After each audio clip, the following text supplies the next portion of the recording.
ay meron silang ibinibigay ng mga assignments. Mga assignments na gagawin mo for 1 week.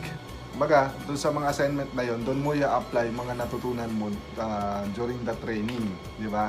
Ito mga assignment na to, hindi lang ginawa, hindi lang binigay para pahirapan ka, baka subukin ka kung anong kakayanan mo pagdating sa mga ganong bagay. Di ba? Katulad na lamang yung paggawa ng vlog, yung editing, na yung dubbing, di ba? Pag-voice over.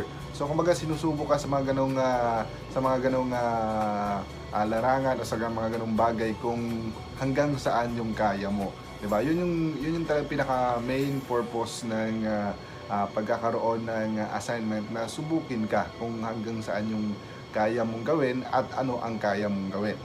At saka maganda dito kasi, halimbawa, hindi mo na alam gawin yung assignment mo, merong mga group leader, yung mga graduate ng CFAP na tutulungan ka. Di ba? Pwede kang magtanong at the same time sa mga mentors natin para maunawaan yung mga assignment.